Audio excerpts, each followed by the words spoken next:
Hey Matt, how you been? Hey, not too bad. How about yourself? Oh, doing pretty good. How the days treated you quite The well? holidays were good. Holidays were pretty good. The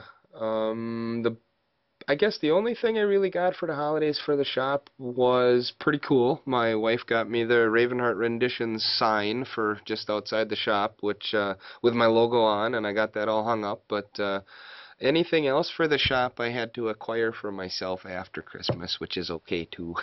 Yeah, that definitely works. I know. I was gonna say I remember seeing the picture of your sign. That was pretty neat. In fact, I remember thinking, man, something like that would look good on the door leading into my shop or something, you know. But then with my luck, my kids would just like start like defiling it. It'd be the one area of the house that gets graffiti. But I know what you mean though about the after holiday self gift giving because I don't know about yourself, but in our household, it's like one of those. It seems like there's certain family members that when it comes to like clothes, you don't buy them clothes for Christmas because you're never gonna pick out the right thing. Oh yeah. They're always gonna be like, "Oh, that's great. Did you save the receipt? Can I take it back? Do you mind?" Yep. And in my family, it's like one of those. It's almost that way with tools. It's finally at that point where it's like, well, we don't even know what to get you because these things that you want now are so exotic Oh would be the yeah. only way to Yeah. describe it. That it's like you walk my family still thinks sometimes that you just walk into like the big box center and you're like, yes, he would like a swan neck chisel. Oh yeah. He Yeah. would like a set of and they'll name some exotic thing, and the poor guy's like, if he's most of the time you'll always hit the one person that's like, yeah, there's no, that is not here, and then there's the other ones that are like what That or worse yet, the kid who's just in high school yet that's looking around the store for like an hour and a half to find out the one guy who knows they don't have it. Right, exactly. Yeah, yeah, yeah. It's almost like you just sent them off to find like a left-handed smoke shifter or something. Yeah. Yeah, they kind of have resolved to if you're going to get something for the shop, it'll be a gift certificate so you get exactly what you actually want. And I keep telling them, clamps. Clamps are always good. You never have too many clamps. Yes, although that did spark a small. I won't say it was a fight, and it definitely wasn't a debate because there was no debating about it. Even though I did try to make as many valid points as possible, but it was a lost cause, and that's when I was building the most recent large project that I had. This another set of shelves and some small drawers. I was putting the face frames on, and I wanted to get there's 4 units total, and I wanted to get the face frames on as soon as possible and get it done in the shortest amount of time. And I ran out of clamps. There's just no way around it. I was coming up with like fancy ways of like trying to figure out how to like super reinforce blue tape to use as like and it worked in certain areas, but where I really needed it the most, it just wasn't happening. And there's this giant pile of clamps on my bench as I'm taking them off, and my wife came in to ask me a question, and once again it sparked the man, are you sure you don't want to get rid of some of this stuff? Because I bet if you got rid of a bunch of these things, Oh God. as she points to that pile, you would probably have way more room in this shop. And it was just like one of No, those, no, never the clamps. yeah, get out of here. And she's a photographer, and so I'm like, oh, maybe you should get rid of some lenses. I don't think you need Oh. all those lenses. And that right there was almost gonna be a throwdown in the middle of the shop. And I know I Ding would have ding, and in lost. this corner. That was exactly it. So it's like, yeah, and from that point on, there was an agreement to never bring the topic up again. But I know at some point, once again, while they're all spread all over the place, and I'm still like, man, I need just two more, Oh yeah. that will come up. One of the things I did for myself after Christmas, I actually had quite a bit of time off for my Christmas vacation. I felt like a school kid again. But I found a guy down by Milwaukee area that was selling his woodworking collection. And it was kind of sad because, he's an older guy and we won't get into it, but it was kind of sad to see him selling his stuff. But at the same time, it, when I left, it was a good feeling. And for him to look at me and say, hey, I'm glad that I know my stuff's going to be used right again. And to sit there for what probably should have been 10, 15 minutes and buy because I basically bought every clamp the guy had. And I sat there for an hour and a half just talking to him about woodworking and going over his shop and what he did and how he did things. And to see him smile and do the stuff and know that he's happy that somebody that's going to use this stuff got those clamps. Right. And him and I had the same conversation. No matter how many clamps you have, you're always one short. Oh, it's exactly. Or it's not even so much one short. It's always you're coming up the one that you desperately the length that you need Yes. always comes up short. So then you start looking at like two shorts. Maybe if I take two Yep. shorts And and then I kind of make do them the go little together clip thing. somehow, and then Yeah, they just come here, and then if I twist the one, and why does it always pop off? And Yep. yeah, it's no, it's not pretty, and it's so funny because I mean, you always hear people will talk about like, my wife doesn't understand why I need so many, and I don't know how to explain it to her, or just it's hilarious because you're absolutely right. When in doubt, woodworkers should always receive clamps because you're going to need them, and preferably longer ones because well, longer ones work on short projects too. Yep, they do. And my short project, during my Christmas vacation, I made a mini bench. Okay. Hopefully I'll be able to I don't have as much video as I would have liked to because the camera died, but uh, Yikes. I do have quite a bit of the footage of making it, and it's actually inch and a half thick maple top, and all it does is it's got a face vise in the front, it's got dog holes in it, and it's basically made for carving and hand joinery and doing it raises it up high enough so you're not stooping over your bench. Okay. And the Nice. other thing I made it for is the club I'm in does a show every year, and to do some of the demos, on them rickety tables that they give you, you don't want to pound right on that thing. But I found if you take a couple 2x4s, put them underneath that, and raise the top of the table up a little bit, it works great. Well, this bench is going to do great at demos. Nice. So I can just raise it up and got a bench right there, and I got a whole nice hard maple top and everything. So. Very nice. Nice. I did cheat on the trestle base. I looked at some of the plans that I seen. Actually, the idea for it came from Popular Woodworking, an older magazine that I happened to run across quite a while ago, and I'm like, that would be great.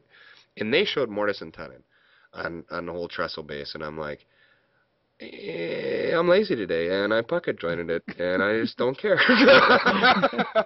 I've had quite a few moments where I'm like, it's like that. You're like, I'm like, I have every intention in the world of, doing a very specific traditional joinery technique. And then once I actually reach that point, there, I kind of like look at my watch and my stomach's grumbling, or I'm just like, nah, it's not gonna happen. Yeah, and I thought about it, and I went, I could do it, but I mean, the top is attached, no matter, regardless of how you do it, because the wood movement, the top is still attached with screws. It's screwed to the bottom, and I'm like, you know what? If I do screw up part of this, undoing a couple pocket screws and replacing a piece or two is real easy. Right. Undoing a mortise and tenon joint, on the other hand, is not as easy. And I thought, I don't know if the height that I'm making this is going to work. It's all going off of the height. There's only one measurement I made on the entire bench. Okay. The upright pieces of the trestle base are 5 inches. Okay. Everything else on the entire bench was made with story sticks and dividers. I didn't make one other measurement through the entire thing. Okay. And do you know, I have absolutely no idea what size this thing is, and that is the only thing that I've ever made that I've never measured anything. Really? Because I simply didn't care what size it was. Because Right. however many pieces that this top was glued up as, well, that's how big the bottom has to be. There you go. That'll work. And however long it ended up, that was the longest I could make it, because those are the pieces I had to glue together. Well, that's how big the bottom has to be. Well, that's the nice thing when you do something like that though. It's kind of funny when you kind of work off of like no measurements. Yeah. And it's all relative dimensioning, and that's such a weird concept, especially for a lot of people that are just getting into Oh woodworking. yeah. Like that concept is just like, no, wait a minute. You're gonna have me cut what? But I don't know what I need. And then how am I gonna, and then how is it gonna fit this way? And it's like, well, don't worry about it. Get it so that it fits perfectly within that opening or within the space. Hmm. That's all you need to worry about. And then everything if it needs to have a matching part, build it specific to that. Don't worry about whether it's, an eighth of an inch here or a 64th of an inch there or something. Yeah, And it's so funny because it's awesome because it is. I mean, It's and really neat. the more I come from that engineering background, so for a long time I was stuck in that. It has to be an inch and a half. Yes. And now I think about it going, well, it's got to be about that big. I don't care what the actual size is.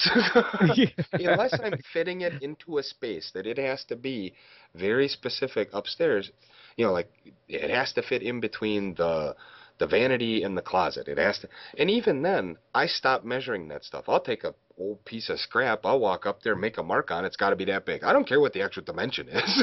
Yes. Yep. Oh yeah, yeah. I've done that many times. Yeah. Yeah, it's like you just want to throw the tape measure away, and you're like, yeah, I'm done. I don't need to worry about this anymore. And again, you'll watch the people that are just like, no, no, no, no, the cut list. Do you have a cut list? Hmm. Yeah. Yeah, it's in my head, or I just look at that and go, that's what I need. I know, and most of the stuff that I've made, there's quite a few things I've taken ideas out of books or magazines and stuff like that, but almost all of them, because I have that engineering background, I'll draw it all up. And, I'll draw the front view, the top view, the side view, I'll draw a perspective view, and, I've built the whole thing in my head 4 or 5 times.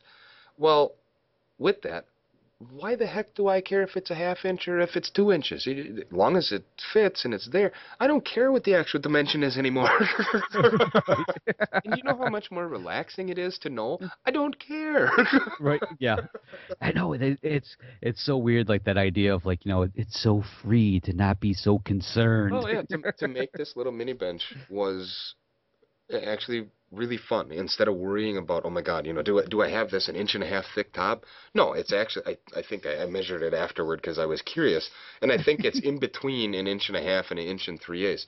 Well, I don't think it really matters because it works for what I need to do with it. Exactly. Yeah. Oh, that's great. Uh, Yeah, and there will definitely be people out there that are just like, no, you're still wrong. yeah, oh yeah. No, and that's fine. And some people need that. It has to be this big, and I did for a while, and I don't anymore. I have come to a point where I do not care. Yeah. Uh, Well, I mean, you see that like when you go to the, when we were woodworking in America, and especially like with Chris Schwartz, I love it when like, there's all the hardcore engineers that are, oh yeah, you know, Glenn what Huey a, too. oh yeah. One of the best ones I've ever seen is when Glenn Huey explained this guy came up and said, I made this and this is this many thousandths off and da da da da da, and he's looked at it and he says, really, how big is it? And he goes, it's exactly, I don't remember the dimension, but it's exactly 2 inches. It can't be any closer. And he took it and he says, and I licked it, and he says, I just changed the dimension. Because that much moisture changes wood. It's a living thing. It's not steel. It's going to move. Yeah, exactly. Oh yeah, yeah. Get over it. It happens. Oh, I love that. That just, yeah. It's so funny because you can still see like the brain is just turning, just like, no, no, no, no, no, no, no. There are certain properties, and it's Oh, like, yeah, yep, it's gonna happen. yep, yeah, and and now like I picked up a bunch of set of dividers, and some of them I picked up strictly because they're old, and they look really cool. That's even more of the real reason. Oh, I know, and they look really cool.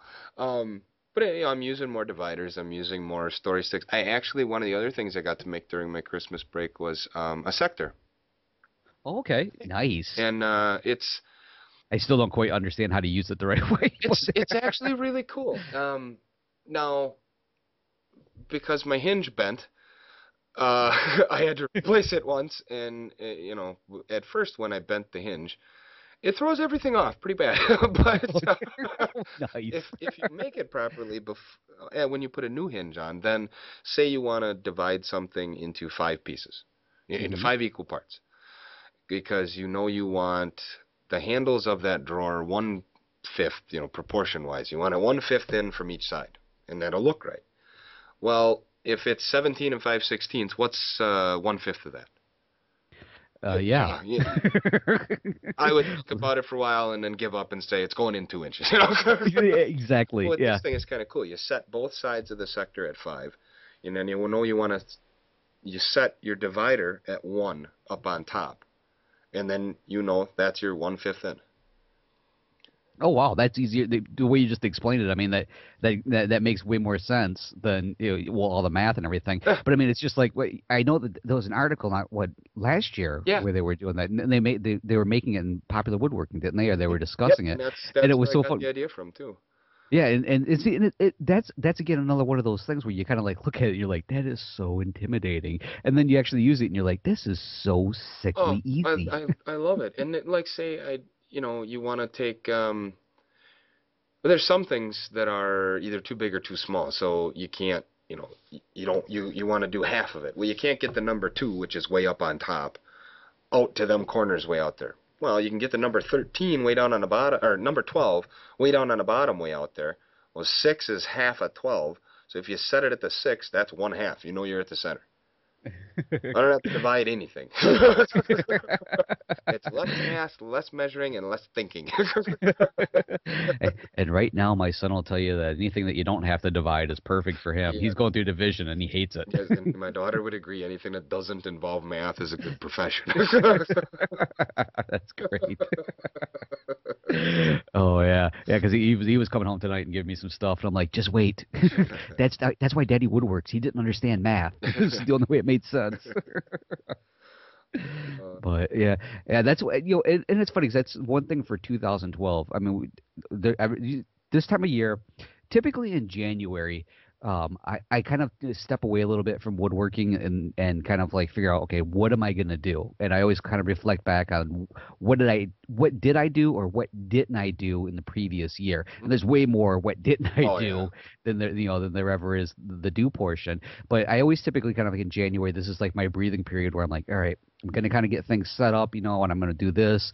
And I said on One Talk Online, like my big New Year's resolution is I need to get my shop in way better order. And Mhm. and it's funny because I've listened back, and I think that's my New Year's resolution Every every year. single year is to get the shop in order. And because it really it's fine. It's not dramatically out of order, although I do get to the point where I know things could be far more organized, and it's just a matter of just little things to kind of just more or less make sure that I don't have to keep moving pile from pile to pile to kind of, work in one location, and so that's Yeah. like one of those things is like for me, January right now is like I've got this long list of all these things that I need to do for the shop, and then suddenly it's like, oh, well, as soon as I do this, I got to do this, and I got to do this.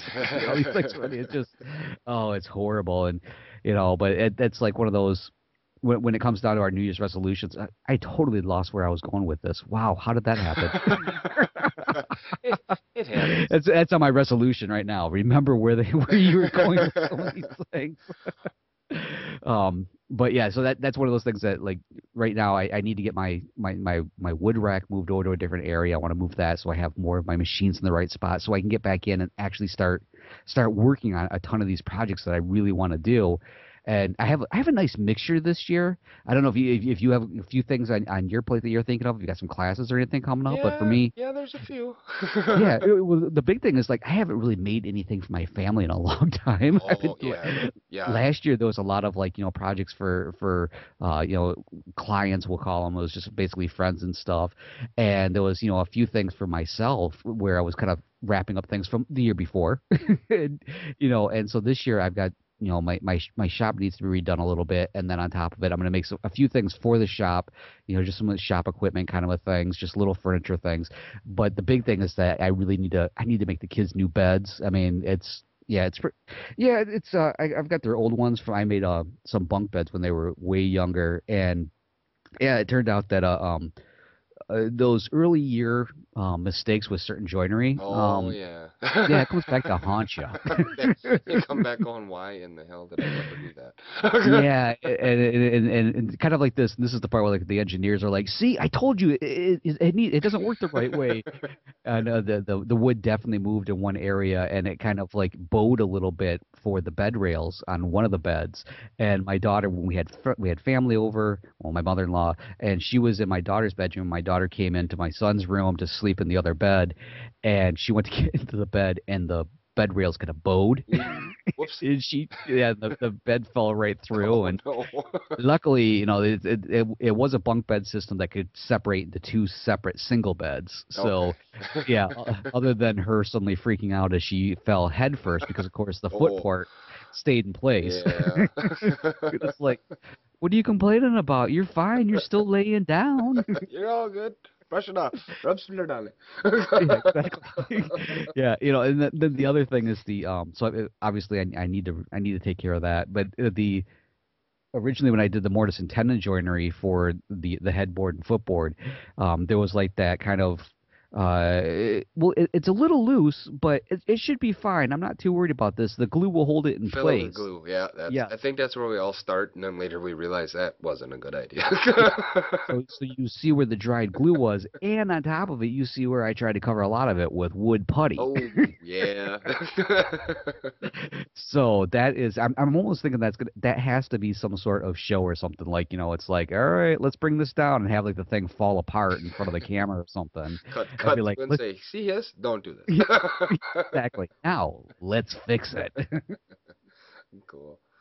Yeah, my So, my my upcoming stuff is project wise. Yeah, I guess it's a little different. Mine is I got a little bit to do in the shop, and I've got some small projects. I think I spoke to you before about my father and I do it in a way that we try not to waste anything. Where I take my cutoffs, I make scroll saw bowls, and then those cutoffs, my dad will make small um, scroll saw projects with. There's things I glue up for segmented stuff on the lathe out of those things, and a lot of the little stuff. And one thing that I got coming up is for hopefully if timing works out for the show that the club I'm in gives every year is for Christmas I did get an airbrush. oh, okay. And my father and I want to take all those little cutoffs and make some carved fishing lures out of those, and I want to paint them with the airbrush so they actually look like a fish. Um, Okay. and then Nice. there's some other carving that I want to do that I want to use the airbrush for too. And there's the other thing for the show, if everything goes well, is I think Mark did a Halloween thing on the router bowls. Okay, yeah. Yeah, Hmm. yeah, and I've got all the bits and the extensions for it, and actually Shannon sold his router on when from the hand tool school. He when he got rid of all his power tools, I bought his router, and my dad has that now. Oh, very That was for the nice. dad's Christmas. Thanks, Shannon. And Yeah, there you go. yeah, and dad loves it, and he wants to make them too. So between the two of us, we want to make a few of them for the show, and then have a mock-up of here's where you start and where you go to make these. But instead of we don't do anything normal, so we're going to make our own patterns and make our own everything to make these with. And the only thing we're going to have is a router, the extension, and the bits. Okay. Everything else we want to make for it. So that's between now and the show. Haha, that'll never happen. So, but there is some other Sweet cool stuff dreams. going on. In January, actually January 21st and 22nd. I'm going and taking two classes out at Mike Seisman's. I never pronounce his name right. In Minnesota. I was gonna say, don't count on me pronouncing it. I mean, Yeah, if anybody's, yeah. My cold isn't helping me pronounce anything, but it's the first day is going to be I'm sitting next to all of my hand saws that I've acquired. Some of them were my great grandfather, some of them were my father-in-law's, and it's the first day is learn saw sharpening okay. for a whole half a day, and then the second half a day is you build your own saw bench with the saws you just sharpened.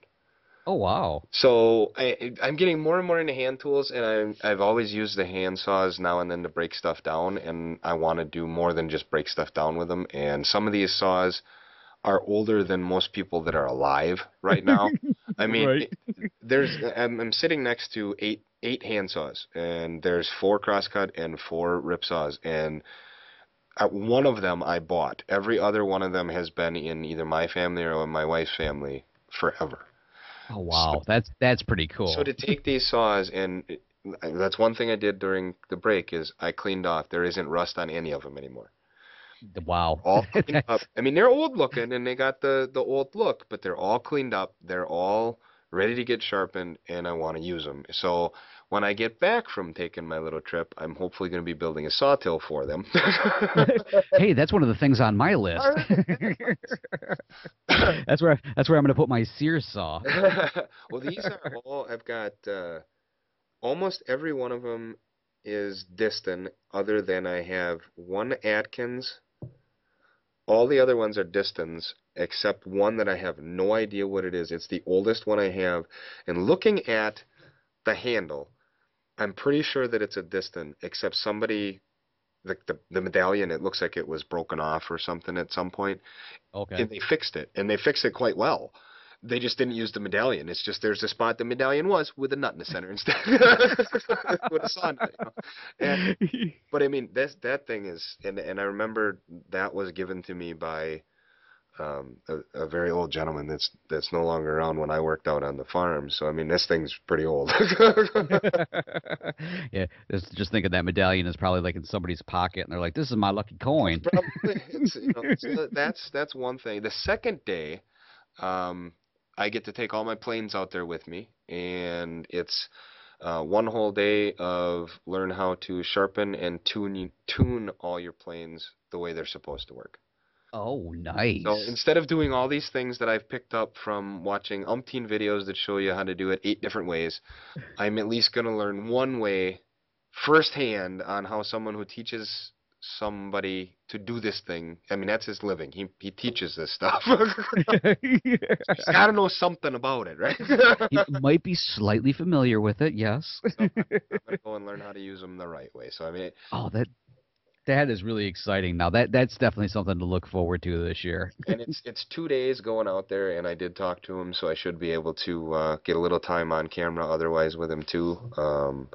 So it's gonna be kind of cool going out there doing that, and then come back with a saw bench and sharpened up planes and saws that I know how to use, and so that's kind of my okay. Once I get that far, I want to use the saws more. I mean, I picked up a Bad Axe saw when I was at Woodworking America, and I also because the one saw that I bought, I didn't really look at the hand saw very much, but they were selling a hand saw and a back saw together.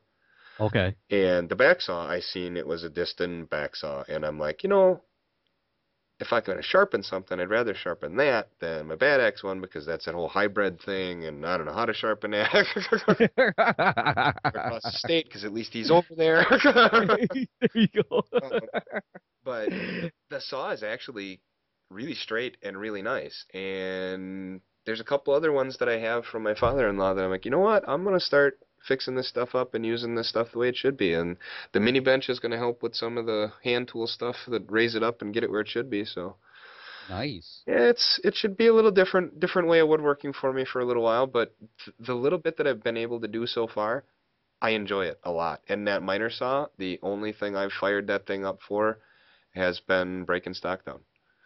It's so funny you say that because my miter saw is sitting in the garage right now, and I keep thinking I should bring that in for. What am I going to bring that in for? Yeah, I'm seriously considering putting it in the garage because then I can break down them big pieces instead of lugging them down the stairs to do it. And Yeah. I Well, have, no, that's when you use those hand saws. well, yeah, but it's really fast with that, and you're done. That's true. Yeah, and being out in the garage, it's not quite so bad because when the sawdust flies, at least, Yeah. I don't know, once in a while, my father-in-law used to like every time I would be like trying to like sweep out the garage and he happened to be up visiting, he'd be like, "What are you doing? Just go get your leaf blower." I'm like, "That's such a great idea." Well, that's the only way to sweep the garage. Exactly. Well, I've got a really old hand miter box, Okay. and that would look really nice where that big ugly orange thing is. Oh, nice. Oh yeah. Yeah, that's I know and, when it comes down to it, Mike is a great guy. If anybody's not familiar with and you've heard us talk about woodworking in America, Mike runs the Hand Tool Olympics, and he's so great because he really knows his stuff. Really fantastic, to work with him and stuff like that. I mean, I've only had a chance to work with him at the Hand Tool Olympics, and it's just like one of those. Yeah, he's fantastic. It really is like one of those. Okay, now you want me to do what? Well, you show me first. Yeah. And then you watch him, and then you're like, I really wish you hadn't done Oh that. yeah. Now you're like, great. There's no way Yeah. I'm. Now I am so intimidated. It's not even funny. But that sounds fantastic. That's 'cause that's one thing. I've kind of been looking at classes, but I think this is again another one of these years where, um, really last year I didn't take any classes. It's been a couple of years since I've taken any kind of class, and I was looking at one person I love heading to his school, and it's just a small little shop, but he turns out great stuff. Is Jeff Miller down in Chicago. Oh, okay. Yeah, and he's been featured in Fine Yep. Woodworking. He's also recently featured in Popular Woodworking. And Jeff is just it's funny because you say stuff like, he's such a personable guy, and I haven't met a woodworking instructor yet who wasn't personable. I mean, there wouldn't be a woodworking instructor if they weren't No. when it comes down to it, because they get a reputation, be like, I'm not going to that jerk. Yeah, really. But Jeff is just he's so soft spoken, and he's so nice and so knowledgeable, and just it's really when you work with him, no matter what it is, it's because the only classes I've taken with him have been like these little 1 day sessions, Hmm. and they're just really basic ones that I've taken with him. And but you end up coming out going, I can do this. This is really cool. And there's like he has one coming up. Jeff is really known for his chairs. That is like Oh. his big thing. He makes these just amazing designs, and and it's really funny because when he's working on, especially like a rocking chair, he doesn't just simply design it on paper, stuff like that. He makes like all these prototypes. Oh, cool. So Yeah. when you visit, because I've gone there a lot of times for the Lee Nielsen hand tool shows, and typically there's always at least one prototype sitting in the shop, if not two, maybe three. And it's like one of those, what is that? And it's literally like pieced together with like some poplar or like plywood or something, whatever he has laying around. And it's he makes the point of well, you have to design the crappy looking prototype to make the much better one. And I've actually seen a couple of those prototypes where it's like one of those, that's a prototype? Yeah. Are you serious? That's your piece of junk? Because yeah, we'll end up just probably doing something with it, just to have it in the shop, like a piece of shop furniture. And you're like, that? I don't make it that good if I was trying the real one. Exactly. I'm like, that's amazing. And so I've kind of been looking at his class schedule, and I've been thinking about taking again another one of his 1 day classes, just because it's been so long, and it's a neat little getaway. It's like because you always hear people talk about like, oh, I don't want to take a long vacation, but a 3 day weekend it suits the bill. I get I feel rejuvenated, and that's the way I feel like when I take these occasional 1 day classes, and it really it's 4 to 6 hours depending on what it is, and it's like in that time period, depending on what the topic is, you might feel rushed, but at the same time though, by the time I'm leaving and I've got my nice little trip home, like 3-4 hours, depending on traffic, and it's like by the time I get home, I still feel like I'm like I really got something out of this. I'm not brain dead, and Well, like and, you and said, it energizes you for, like, yeah, I can do that. That's really cool. yeah, and it's important to understand that the energizing is also inspiring you. Yes. That those two terms are Oh, interchangeable when yeah. you end up taking a class. Yep. And it's so funny because a lot of people I'll talk with when they're talking about taking classes, like the ones you're talking about taking with Mike, there's a lot of people, including myself, that would be completely intimidated by it. I mean, I use hand tools all the time in my shop. That doesn't mean I'm using them correctly. What? That's like I use the planes. I mean, when I made the mini bench, for some reason, I had the one part of the face frame had a hump in the middle of it. I'm like, how the heck did I do that? And I'm like, I got all these hand planes. I can fix that. And then I looked at it with the hand plane sitting in my hand, going, I'm gonna screw this up so bad. And then I ended up going at it and going at it and going at it, and I'm like, hey, I did it. All right.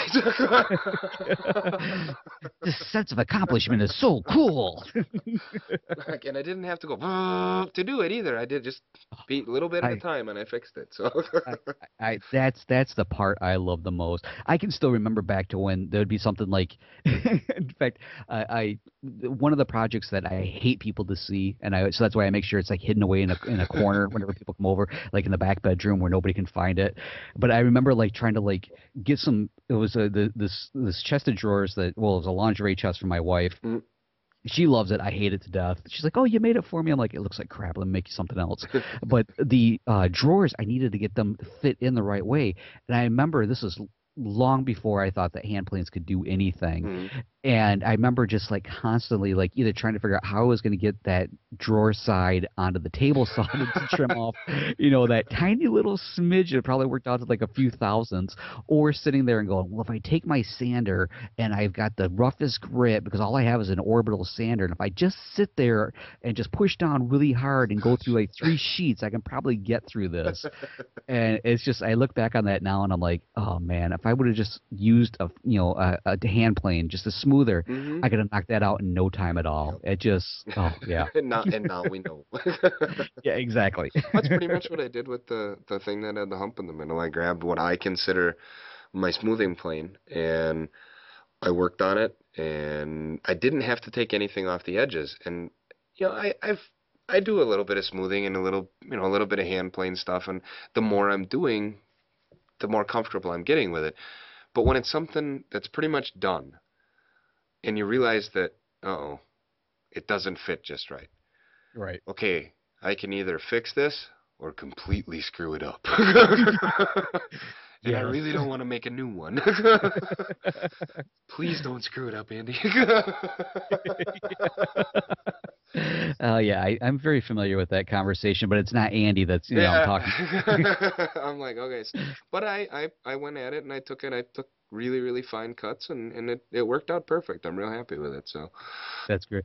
Yeah, and it's so funny. You ever have that conversation like when you have a brand new tool and it's maybe something that you're like, okay, now this is going to be a time saver, and the whole time you're using it, you're like, why is this not making a time saver, Matt? What are you doing wrong? Why is this taking me twice as long as what the box says? yeah, that was my discount dovetail jig. Ugh. It's actually a very nice dovetail jig. It's just a real simple dovetail jig, and I picked it up secondhand. I think I paid a whopping $20 for it, and I've used it once because it's so annoying to try to remember how the hell to use it and which one of those bits actually works with it. And it sits in the bottom of that cabinet, and I will probably never take it out again because I've learned not well, but I can cut them by hand faster. Even as crappy as I do it, they're still better and faster than getting that damn thing out again. Nice. Speaking of new tools, prior to Yes. Christmas, I got some really cool toys. Oh, cool. What'd you get? I got a 14-inch Laguna bandsaw. Ooh, no, wow. Now that's nice. Yeah, it's I had a little 12-inch jet bandsaw, and it was a very, very nice bandsaw, and I did a lot with it. I got it, I got a bunch of gift certificates. I picked it up a long time ago. I paid next to nothing for it of my own money, and it worked great.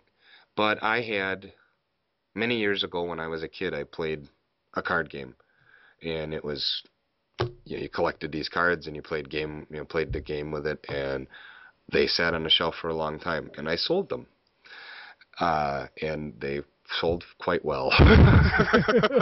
They were worth a Oh, lot more than I thought, so I bought a new bandsaw. wow, that's great.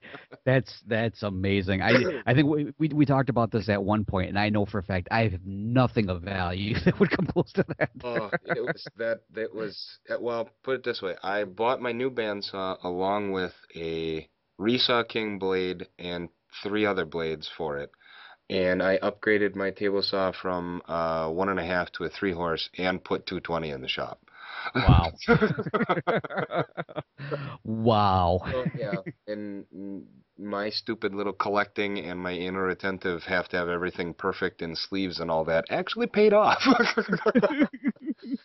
Yeah, I'm gonna have to say that this is one of the times that being a nerd definitely Yes, it did. pays off. I actually sold my old G.I. Joe stuff too, and all of my G.I. Joes still had all their parts. Oh man, I remember when my parents were getting ready to move. That was like one of those things where they're like, "Yeah, is there anything you want to keep?" And I'm like, "Well, yeah, you got to keep my GI Joes. Where you gonna put them? I don't know. I've got an apartment. I can't put those anywhere." These were like the big ones. These were like the Well, 12-inch dolls oh, with the kung fu grip. On them, it'd actually be worth something too.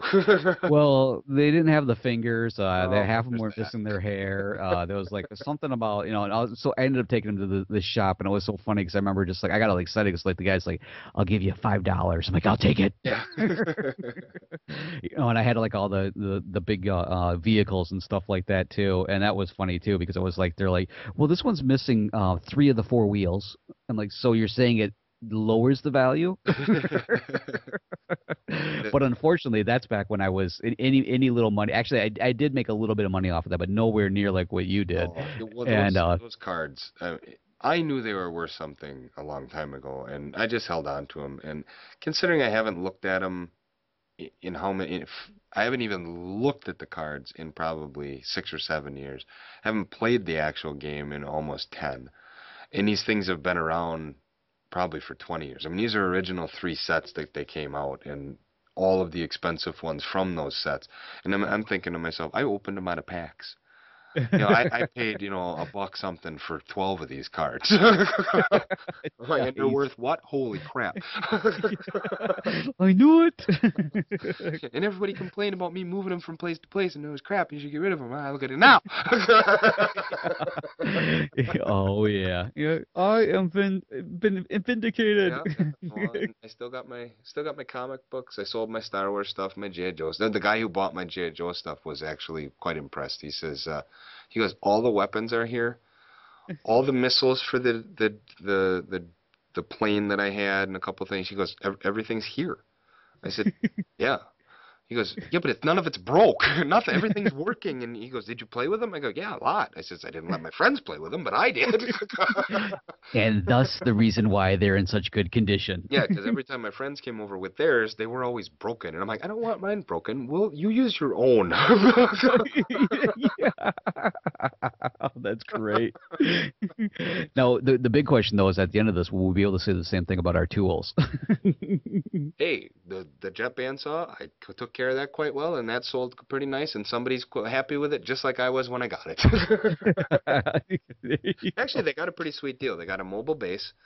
They got the jet bandsaw. I had the Craig fence with it. Four blades plus the blade that was on it. I replaced the cool blocks and the guide system. And I did quite a bit to the saw, and it worked pretty good. It's just having a bandsaw with a 14-inch resaw capacity is really cool. Yes. Yeah, and it's so funny because there's been a few times that I'm like, this is so much better than the little bench thing I ever had in the beginning. Uh-huh. I don't want just. I mean, I haven't done the big resaw with it, but I wanted a piece of maple because the mini bench that I made has like a face vise to it, and the holes that I drilled had to be oversized so it can slide. I used veneer press screws is what I did for. Oh. And it works great, but it had to slide back and forth easy enough.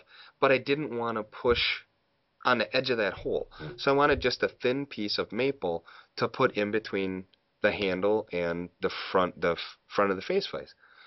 And I'm like, I'm not wasting that much wood and running it through the planer, and all it's going to do is make a lot of sawdust. And I'm like, I got this big bandsaw. I don't really want to change a blade yet. Well, we'll just run it through. Even with just a standard half-inch blade, it cut through 2.5 inches of maple like it was butter. Oh I'm like, wow. oh, this is gonna be so nice when I actually resaw something.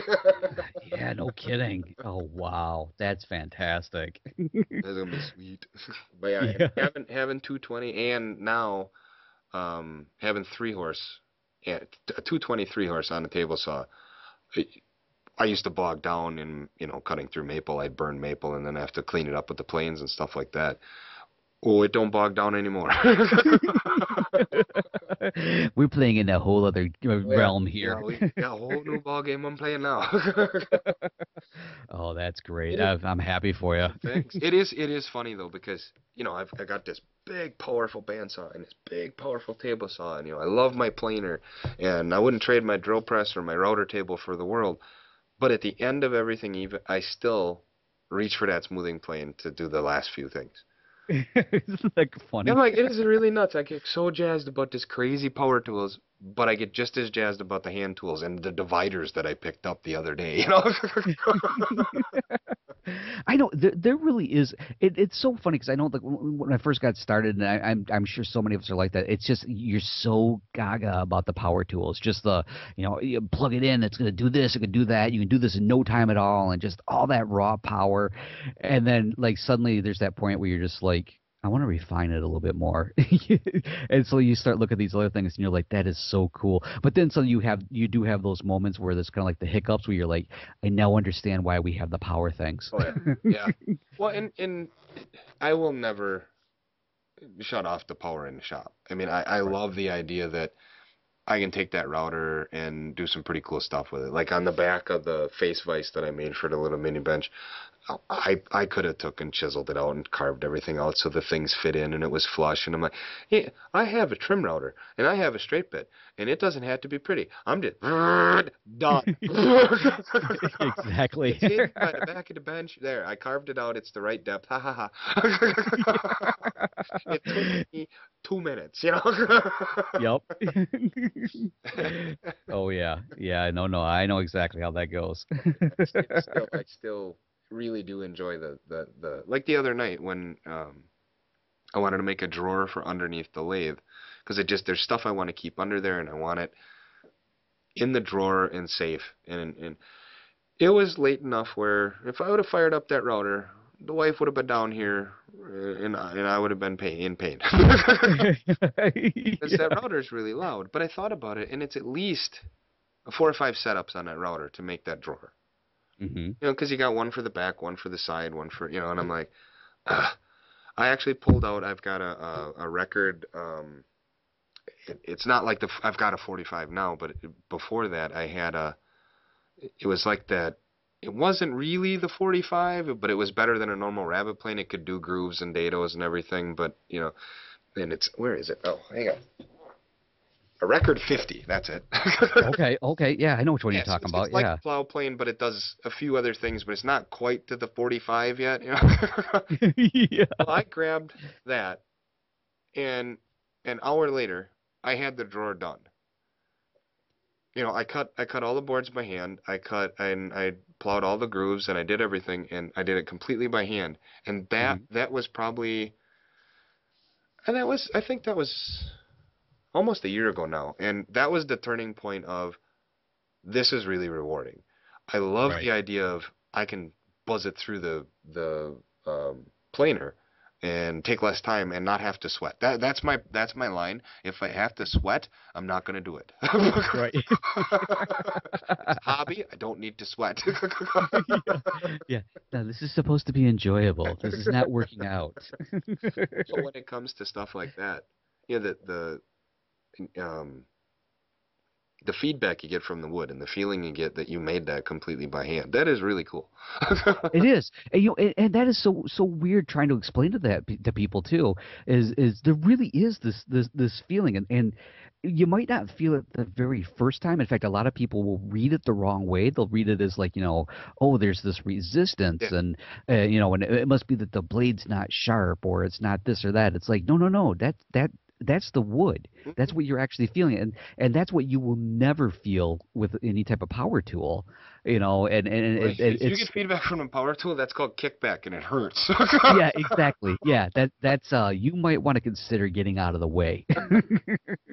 Or, putting your leg down or putting holding it down really tight and hoping that you could reach the off button. Yes.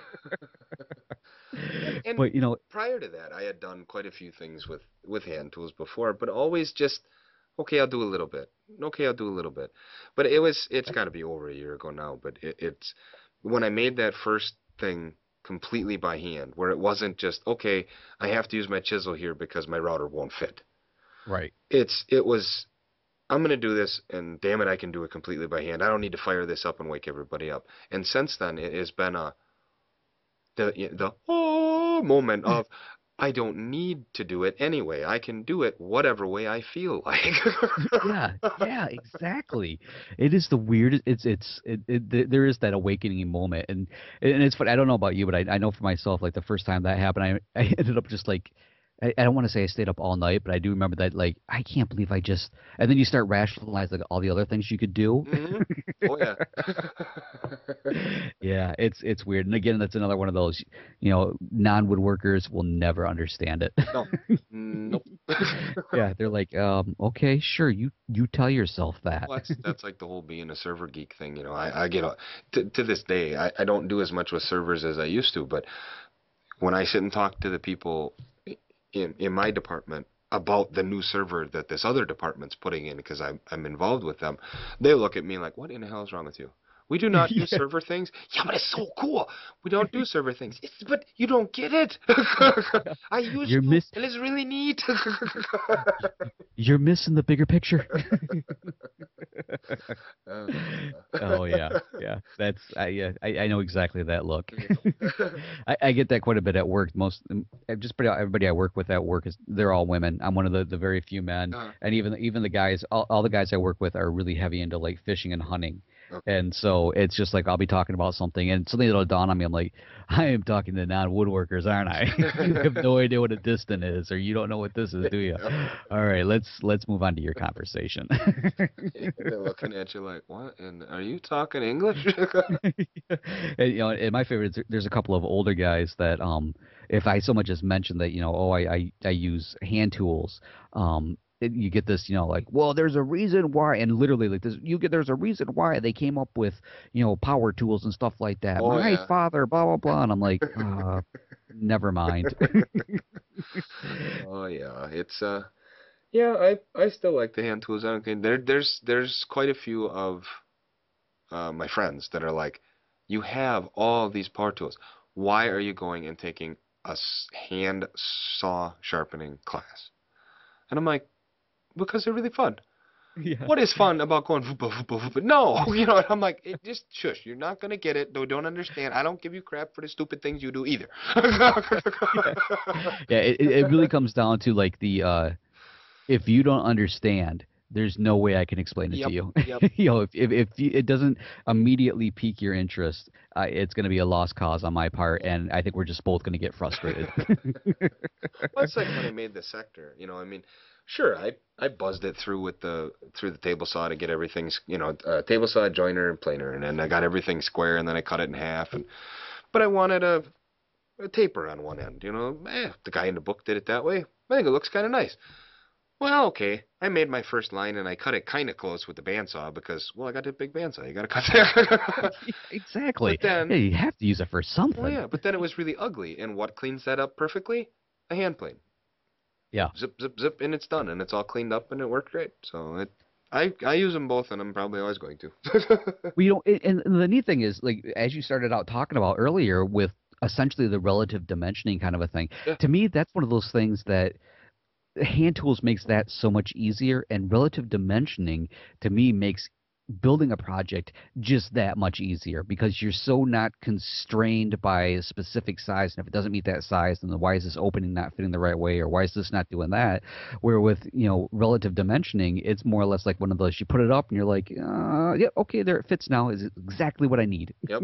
Yeah, and I've always done some of that, but the more and more I'm doing, the more it's, oh, this is awesome. You know, like, who cares what size it is? But I finally, I've always used the relative dimensioning portion of something, but I always had those numbers in the back of my head.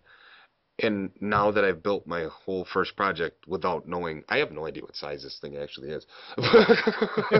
I'm looking at it going, I don't know, it's about 2 feet or so, and quite frankly, I don't care.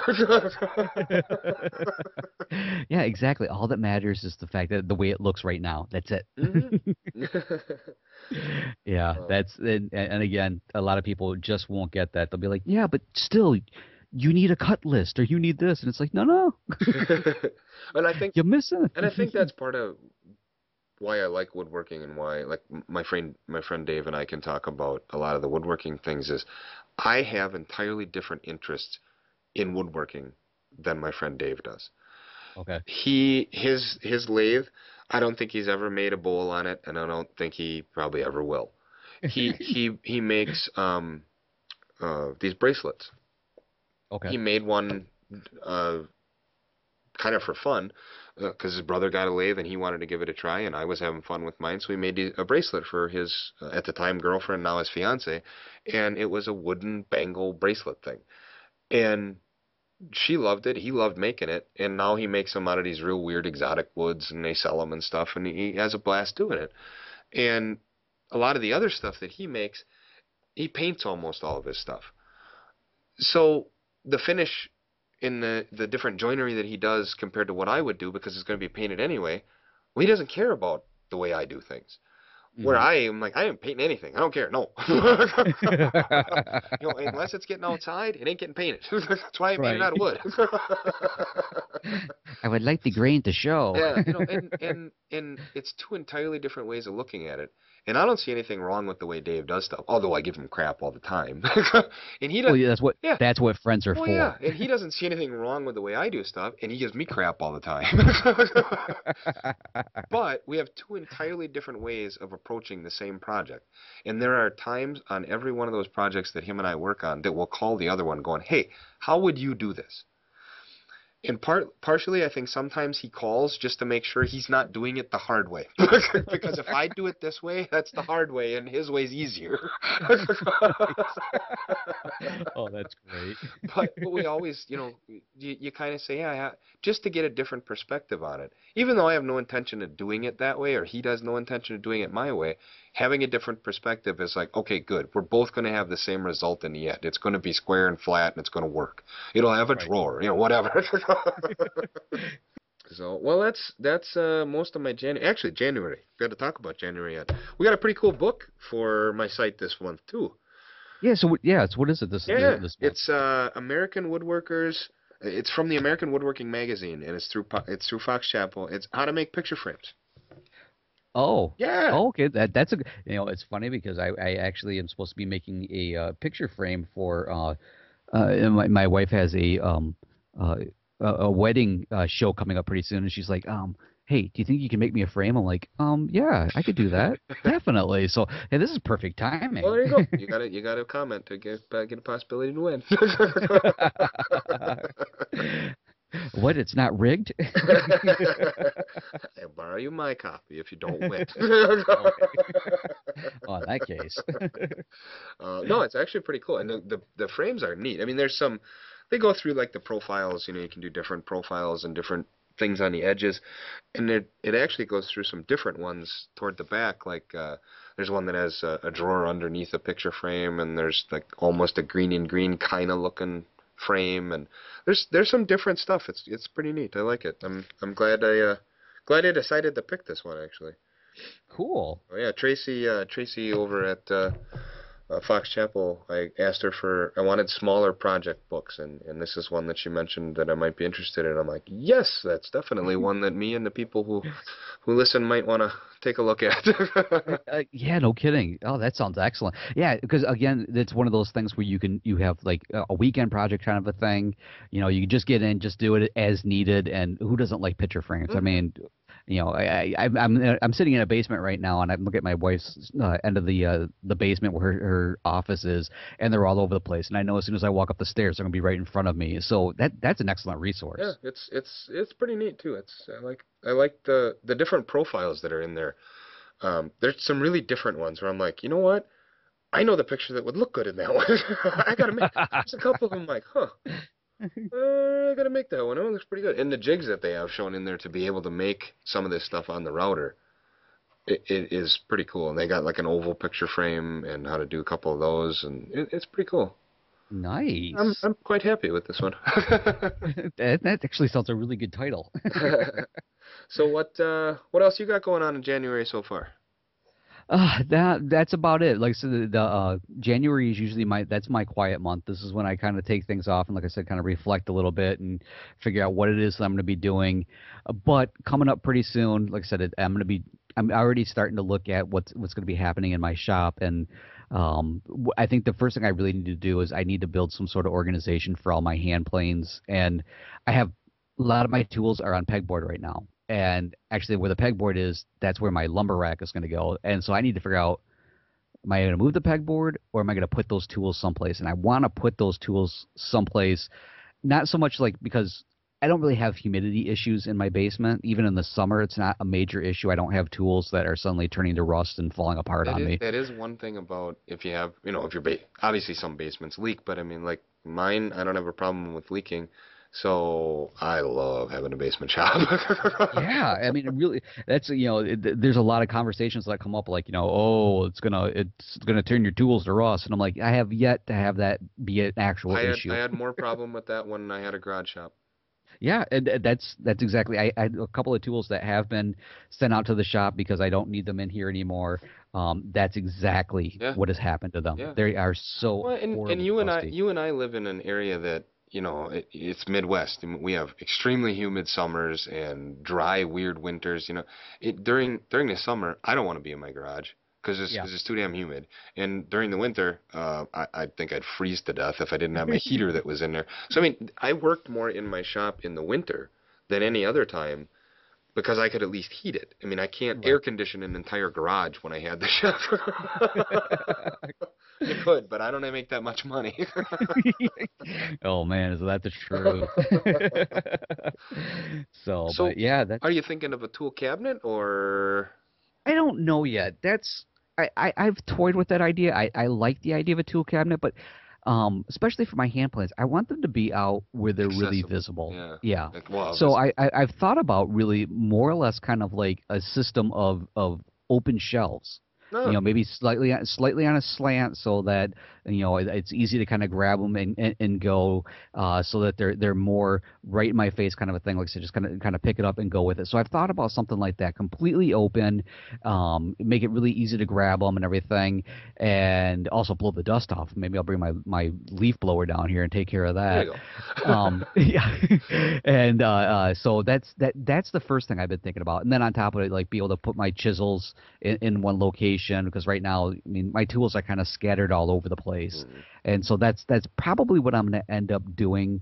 I was thinking I was going to jump into the workbench build that's going on right now, the craziness with that because Oh, yeah. with the guild build and everything going on, Mark has the over the Wood Whisperer, he has the Yep. guild build is the split top Roubo, Which is a and I had beautiful originally planned. bench. Oh, it's gorgeous. I know. And whenever I visit the benchcrafted guys at whatever show they're at, I'm like, this is just sick, you jerks. I know. The sad part is the little mini bench I have has a nicer top than my bench I use normally because the bench I use normally is 2 sheets of 3/4 inch plywood. Yeah, that's exactly what I have right now too, But it and it works. it does. Except for I have a bow in the middle of mine, so there's like this. I'm like, why isn't this board as I'm flattening with my smoothing plane? It's not getting flat. It's just getting tapered at the ends. Yeah, see, that's where the engineer part of me kicked in, and I've so over designed the base, I don't think it could bow if it wanted to. Oh, that's good.